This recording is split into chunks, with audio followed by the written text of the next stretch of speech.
Hey, I'm Nate from Hustle Buddies. And I'm Alysha from Hustle Buddies. And cumulatively, we've sold more money in bras than our entire house is worth. You guys are known as the bra guys, the bra people from in the Amazon FBA world. Why this product? What got you into this in the first place?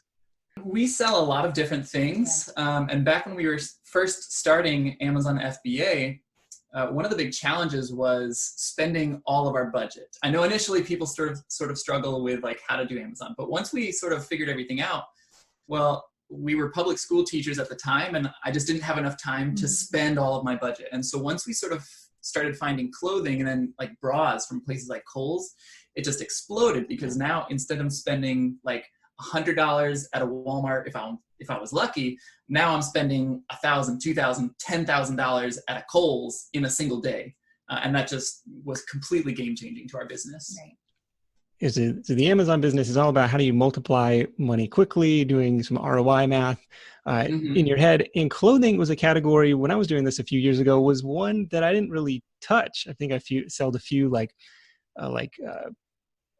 forget even the brand, like Realtree, like fishing. Or something like that. And it was from Walmart. You're saying this is a cool category, and I sold a lot of like toys and tools from Home Depot and random stuff, and like light bulbs, which was kind of that was actually our very first sale, was a light bulb. Yeah. Okay. And but you're like, okay, the clothing stuff I would never even thought to scan, really, because I don't know anything about it. The nice thing about clothing is that a lot of people aren't gated in the beginning. So if you've tried to sell on Amazon, you've probably noticed that you're restricted to sell a lot of different brands, a lot of different categories. Clothing is pretty much open. So we were able to sell There's a few like specific brands that are locked off, but as a category as a whole, it's very open. Yeah, exactly. So that makes it a little bit easier for people to find. And the thing is too, that people ignore clothing is because it requires a little bit more preparation to send it in. You have to like bag it. And you have to use poly bags. You have to sort of fold it nicely and all of that. You can't just slap a sticker on and send it on its way. Yeah. Yeah, that was me. It was like, if there was ever an option for Amazon to do it for you, it was like, click that button and just send it off. So you guys are doing a little bit more prep in terms of the labeling, in terms of the packaging on the front end. And that makes it less competitive as a seller. Yeah, I would say so. There's rarely, and also because of just the sheer amount of different pieces of clothing, we're not ever really going too deep on one thing. I'm not buying like 100 of the exact same size and color and style, but if I get one of 100 different colors and styles and things like that, there's not a whole lot of competition. Usually, at most, there's maybe 3 or 4 other sellers on any exact variation that I'm trying to sell. So, I mean, if we just stay on there and reprice accordingly, they usually sell pretty quickly. Yeah. All right. Tell me about a sourcing trip where you're dropping $1,000 on bras and clothes at Kohl's. And I have a lot of questions related to that, but I'll let you kind of start that off from the moment you walk in the store. We'll start it with a funny story. Our favorite bra story. So we said, we were teachers before, and I taught first grade and he taught music. And so we were in the store and it was a huge sale. And so we had 6 carts? Yeah, we had 6 cartfuls of just bras at Kohl's. And at this point, we were shopping together, but I had kind of wandered off over here to this, but he was kind of by himself, surrounded by 5 or 6 carts of just bras. Just mounded. Yeah. So you can take it from there. Yeah. So, in the process of literally clearing a shelf, I'll scan a few things and I'm taking at this point all of it, because Kohl's usually doesn't hold more than 2 or 3 of any exact size. So I can clear a shelf, and I'm getting a multitude of different sizes. So I'm in the process of clearing a shelf, and from the corner of my eye, I see this little human, and then I hear, "Mr. Jackson?" And it's one of our first grade students and her mom, and the mom is super apologetic. "I'm so sorry, I feel so awkward. She just had to say hi." But as far as the actual process goes, I mean, we're in the store, we're in Kohl's, and initially, obviously, it felt awkward, that situation was awkward. But once you sort of realize just how much money you're making, you sort of get over that. So we're in the store, we'll have the Amazon seller app on our phone. We're scanning the barcode, we're comparing all of the math. We do a lot of discount stacking. I think that's sort of really what sets us apart from some other sellers, or what sets Kohl's apart from some other stores, is the discount stacking. So I'll be standing there and I'm doing my mental math, like, okay, this says it's marked for $18, but really it's this much % off. So I'm actually paying like $8 for this bra. They price their things up because they assume there's a lot of savvy shoppers that are going to stack all of these discounts. Okay.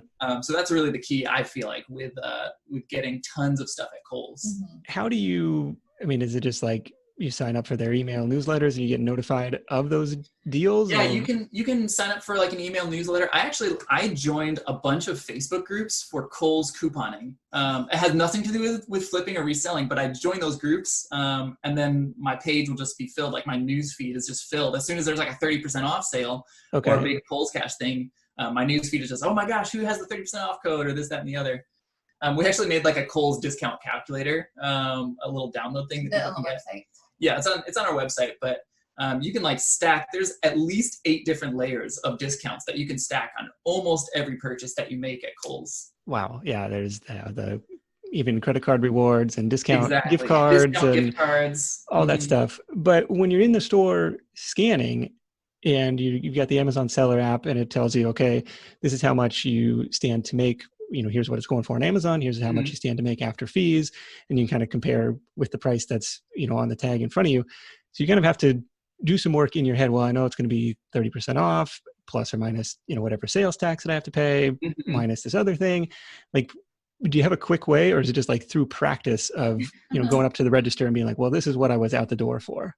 Yeah, it's a little bit of both. So, I mean, at this point, it's been practice. Like I'll sort of go in ahead of time with a couple different like price point criterias. And I'll sort of like run some calculations ahead of time. So let's say there's like $20 items, $15 items, and $10 items. Well, I'll do the mental math ahead of time. So I know if something is priced at $18, it's like, okay, well, this is a little bit less than what my total calculations were for the 20. So let's just pretend that it's like a 61% off or something like that. And so I'll do all the calculations for a $20 item. It's like, okay, I'm really paying like $8.49. So if it's marked at 18, I'm probably paying like $8.50 for it. And so I'll do some of that mental math. A lot of the percent off can be calculated ahead of time. So they might say 30% off, but with all the discounts, it's more like 60% off. And then you can use that mental math as well. Yeah. So I would say at this point it's practice, but we have actually, in the past when we were teachers, eventually I still ran out of time. Like I still couldn't spend my budget, even sourcing bras and Kohls and things like that. And so we actually hired on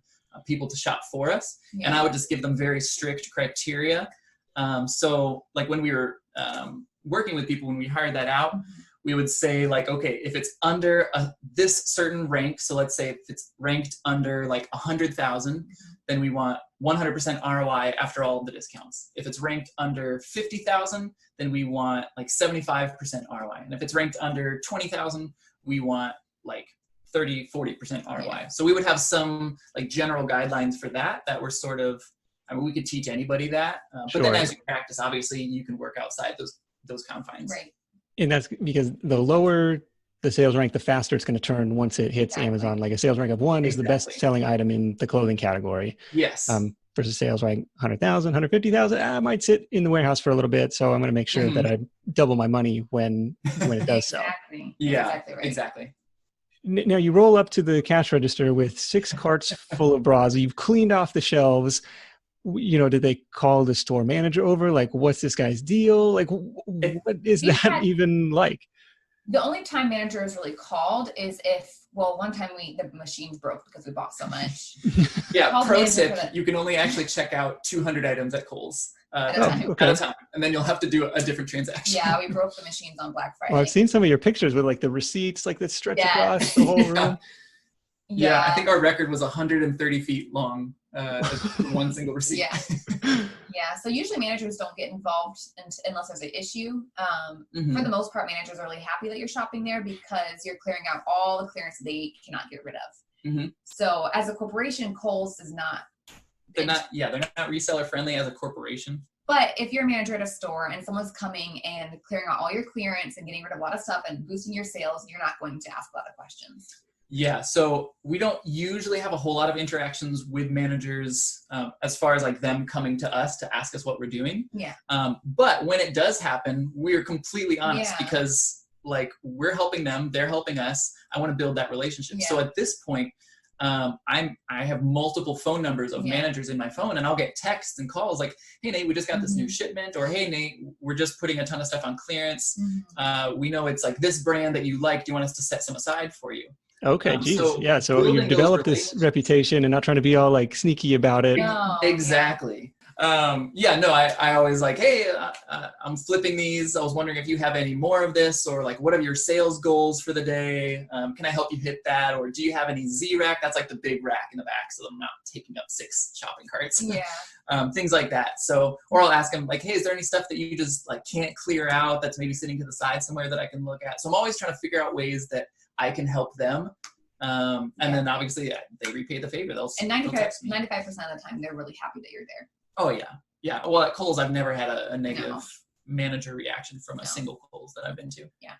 In like the big data era, they've got to know what the stuff is going for online. So why haven't they made it part of their process to just cut you out? Or is that a fear that like eventually you could be cut out as they figure this out and get smarter on the e-commerce side, or just send it into Amazon themselves if they don't want to deal with it? Yeah, I think there's a lot of market discrepancies, definitely.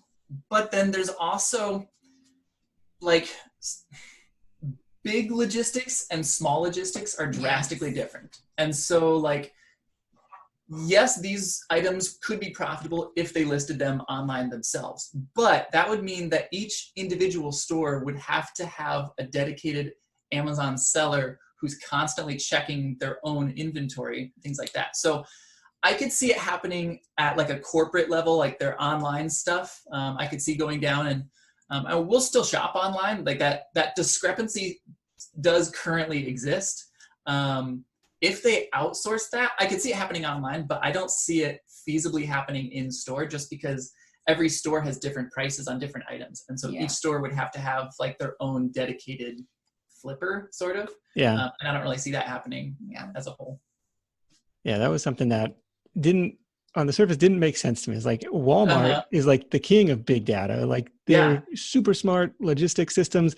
How is it that they have profitable items for me to flip on their clearance shelves? Like it just didn't register until I went out and did it and was like, oh, okay. Like it's so weird. Like how have the Walmart employees not cotton onto this?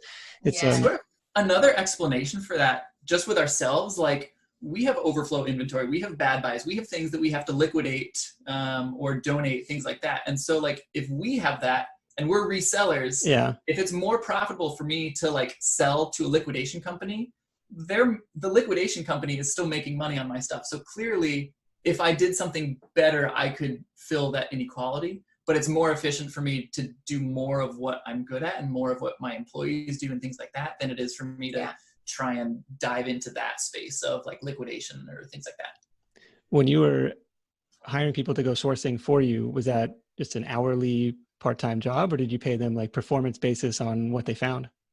They got paid a percentage of whatever it sold for that would go back into their pocket.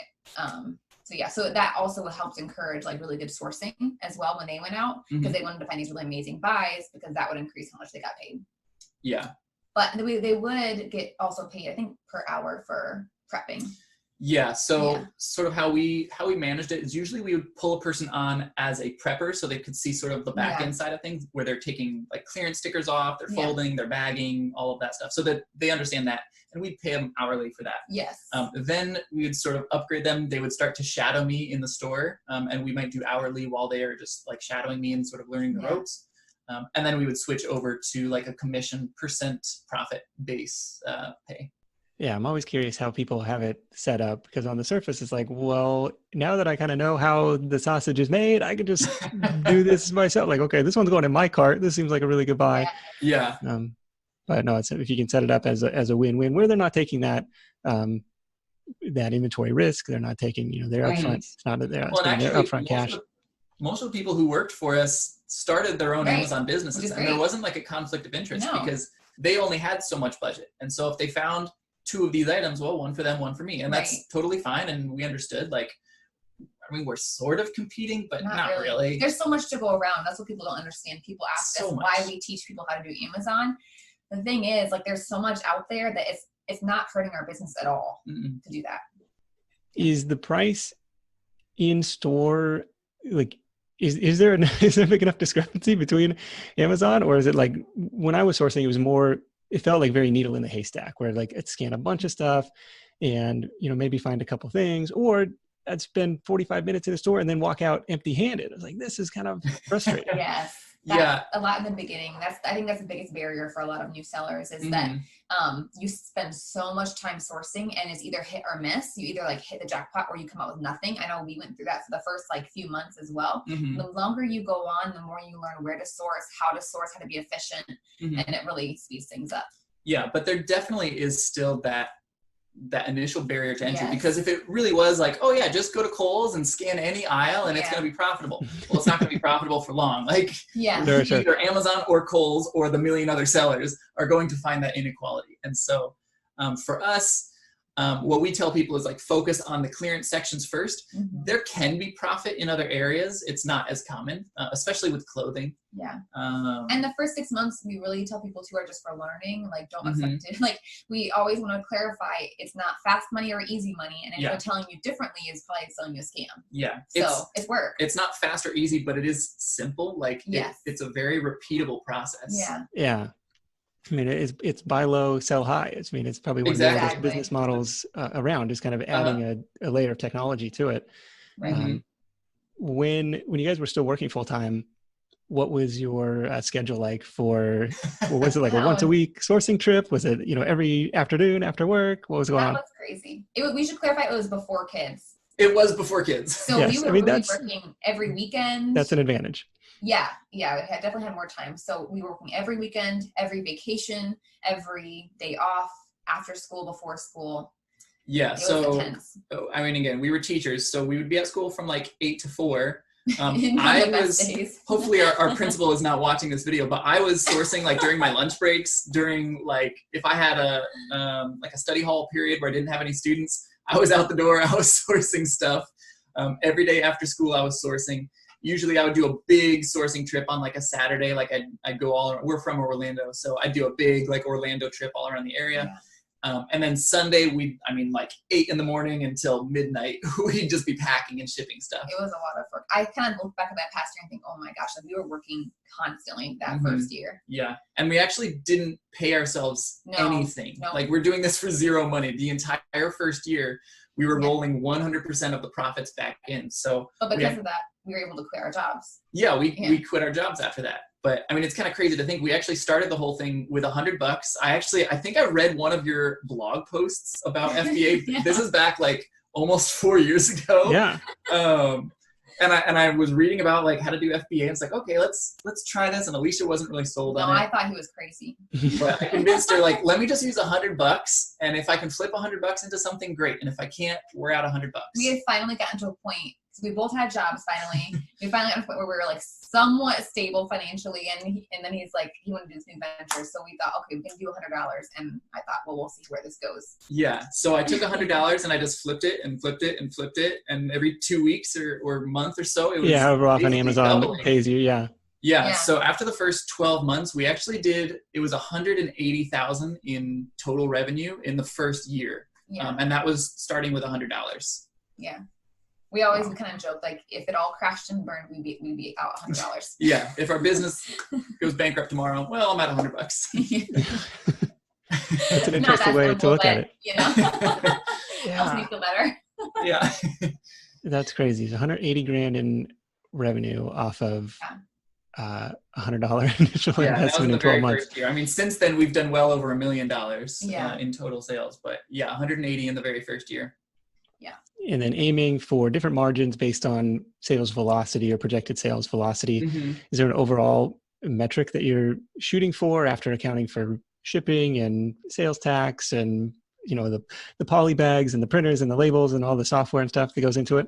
Yeah, what I usually tell people is, as far as like the sourcing end of things, it's hard to calculate all of that on each individual buy. So on an individual buy, look at just your ROI or like the money returns. So I tell people, try to get like either a $5 return with like 100% ROI. And if you stick with that, you should be pretty good, because on average, Amazon will take about a third of your budget. And so there's something, they call it like the 3X rule or the 30% rule, where it's like my cost of goods is about 30%. Amazon's fees and everything is about 30%, and then my profit is about 30%. When you're scanning with the app too, it tells you as you know, it tells you in the app what the fees are. And so it's not like you have to guess what the Amazon fees or shipping is. It'll tell you right in the app, so you can see if it's a good buy or not.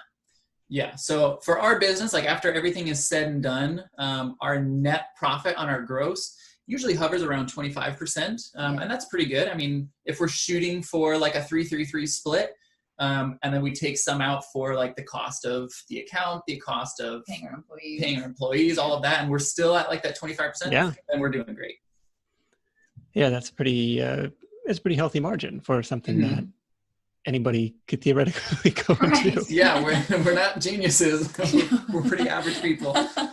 Do you do any sourcing online? Like if I don't have a Kohl's near me, or I don't know, maybe the Nate of Livermore has already gone and cleaned out the Kohl's nearby. Yeah, we do a lot of sourcing online. And again, I mean, we'll source from other places besides Kohl's. Kohl's is and clothing in general is definitely our largest category. When I look, we use a program called Inventory Lab to track like all of our sales metrics and all of that. So when we're looking at Inventory Lab, we can see actually 70% of all of our sales come from the clothing category. So it's most of it, but it's definitely not all of it. But yeah, we definitely do online arbitrage, like Kohls.com, Walmart.com, Target.com. All of those places are great. For online arbitrage, we use something called tactical arbitrage. That's like our main tool that we like for online arbitrage. It's really, we find it to be like the golden standard. Pretty much everyone I talk to who does online arbitrage or OA on a large scale, they all use tactical arbitrage. So it's kind of the golden standard for that. And if everybody, like, that's another one that doesn't quite register. It's like if everybody is using the same tools from the same stores, it's like, doesn't that inventory get snatched up instantly and like markets become efficient? You have to be a lot faster. And we usually find like the margins are not as big. If we find something using tactical arbitrage, usually the margins are not as big and there is more competition later on because obviously more people found it. Okay. Any bad buys? You mentioned having to liquidate some inventory. Any stuff you're like, oh, I really went big on this brand or this product and it was a flop? Yeah, there's definitely some bad buys. Our first one that I would say was the biggest one is where our advice comes from to new sellers is to go wide, not deep. Don't buy a bunch of one thing. Came from this experience. I think we were a few months in. We actually had a wholesale account with someone, and we bought like a test run of some of their products, and they sold really well. They're just diffusers, oil diffusers. They sold really, really well for our first big purchase, and then we were like, okay, well, let's do some research. They all looked really, really good. We thought we'd sell out really quick. So we purchased like our entire budget. We purchased a bunch of diffusers to sell on Amazon. We thought it'd be a home run. And the next day after we sent them in, someone came on the listing and tanked the price. It was actually the brand themselves. Came onto Amazon, and instead of, they were listed at $70 and we were buying them for $35. Yeah. Well, they now listed it for $35 on Amazon. And we still don't understand why, because it could have just price matched and still sold out. Yeah, but these things were flying off the shelf for $70. At 70, yeah. So it was like, overnight, you guys are you're just hurting yourselves here. It was disheartening. It really was. But we kind of just had to think, well, we'll try to recoup our money as much as we can and then just keep going from there. But yeah, we learned our lesson for that one. Yeah, so we definitely make bad buys, but that's again why we say go wide, not deep. Buy one of 100 different things. And if 20 of them end up being bad buys, well, the 80 other ones were all great buys. And the more that you do it, the less that will happen. Right. So currently, I mean, between like returns and bad buys, things like that, usually only 5 to maybe 10% max of our products are bad buys that eventually will get liquidated or something like that. Okay, versus going all in on like this one particular brand because you're all your eggs are in one basket in that case. Mm-hmm. Right. Yeah. Exactly. What can I do as a new seller when it seems like everything I'm scanning says restricted, and it's like, well, come on, what can I sell something? I want to test this out. That's the hard part. We tell people that it's actually a positive thing that it's like that in the beginning, because if anyone could sell anything, then it'd be so oversaturated. A lot of people quit in the first few months for that reason. And so we tell people, even though it's so frustrating, really hard, it's actually good, because that means once you get past that point, there's not going to be a lot of people saturating it. Yeah, because it has that larger barrier to entry, my grandma isn't doing it. And if there wasn't that barrier to entry, then my grandma could do it. And if she was doing it, it would not be profitable. Yeah. So Yeah, so that's sort of what we tell people as far as like, don't get discouraged. For some specifics, like to give you some like meaty details, look for clothing. Clothing as a category is not restricted. That's why we talk about it so much. So like going to Kohl's and scanning bras or scanning pants or whatever else, like the stuff for the most part is not restricted. Yeah, you're going to be restricted from like Nike and Under Armour, but the everyday brands for clothing is pretty wide open. So that's where we like to tell people to start. Books is also another great place. Like if you're feeling discouraged and you feel like everything is restricted, go to your local like Goodwill or Salvation Army or something and start scanning the books. Books are virtually unrestricted. There's that's a good place to start. Books are restricted, but that's a great place to start. And the bookseller that we talked to recently had a specialized book scanning, I want to say like a Bluetooth app where it's like, we're going to download the database so we don't have to like use your cell data and like, ping Amazon every time I want to price check something. Is it just the Amazon seller app that you're using in the store, or is there something that's faster to go through like hundreds of items at once? Yeah, we don't do, that program is pretty specific to booksellers where you're really like beep, beep, beep, beep, beep, beep, like it's really a numbers game. With clothing, there's a little more analysis. So that type of like downloadable archived program, I don't find super helpful for our business.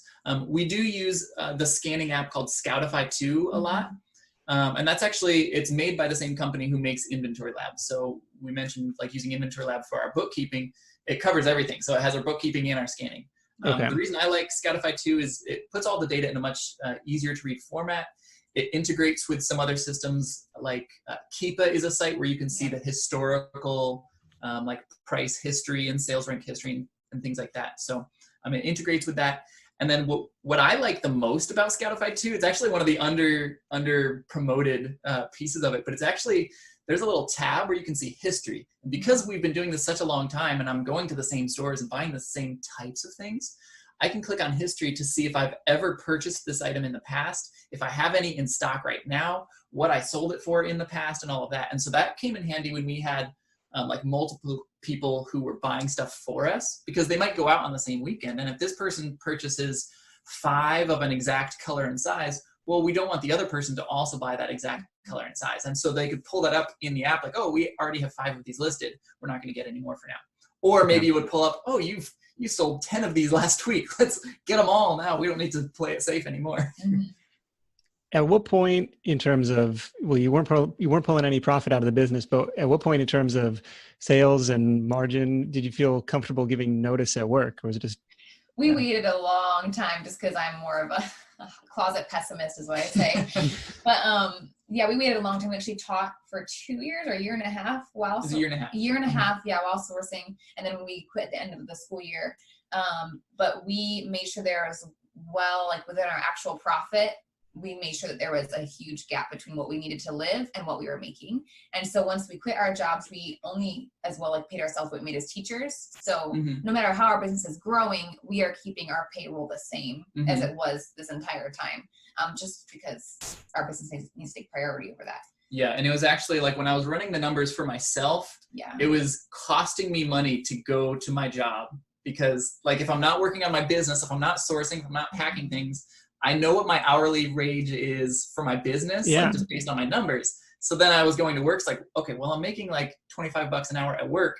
I'm making $100 an hour working on my business, or $200 an hour. Like, I need to stop going to work because this is costing me a lot of money. Yeah, that's awesome to get to that point. Too, like we mentioned a little bit before we started, is that we were foster parents and then we just adopted our 2 kids. We wanted to have the opportunity to like one of us to like be able to focus on them and be home with them. And so that wasn't feasible as teachers. And so once we kind of were close to the point of growing our family through that, then we decided to quit. Yeah.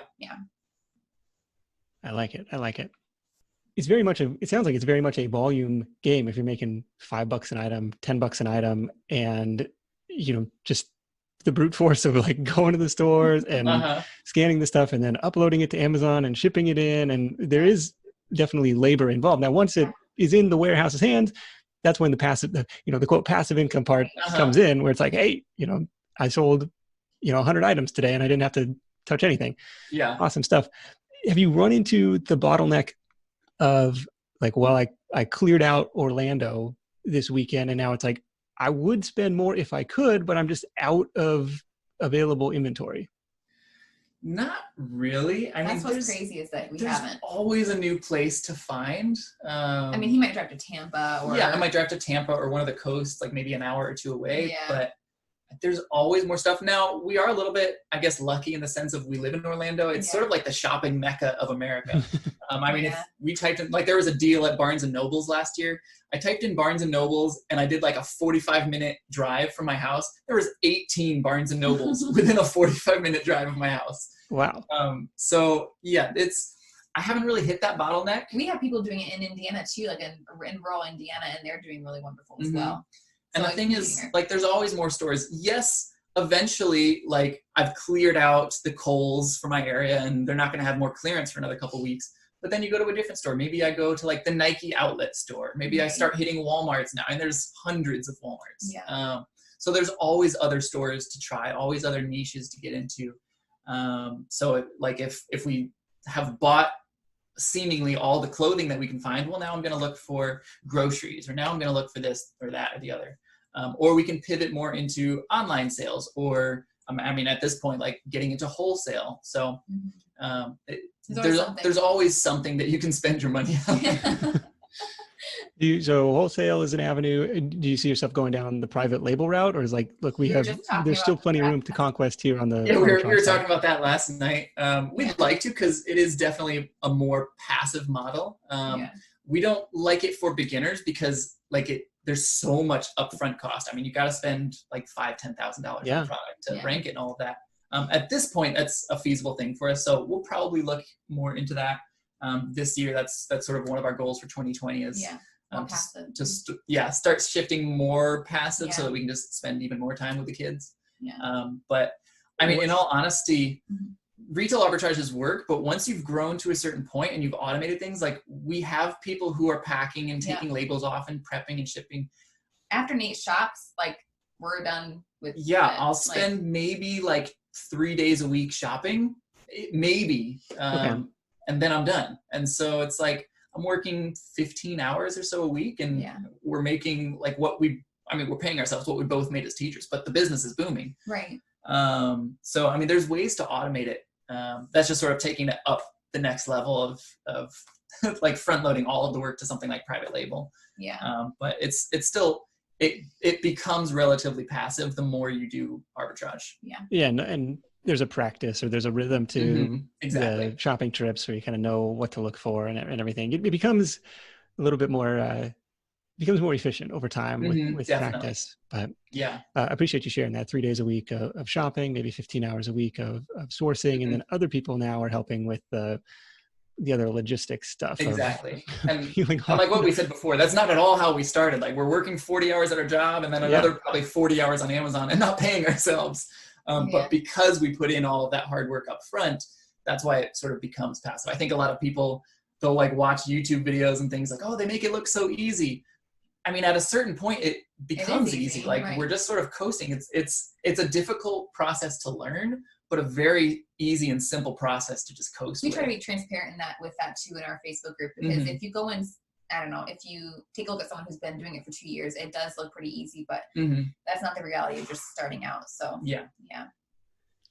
Have you found that you almost have to operate at a pretty serious volume because of the labor involved in the packaging and the sort and like the software tools you mentioned, Inventory Lab and some of these other ones?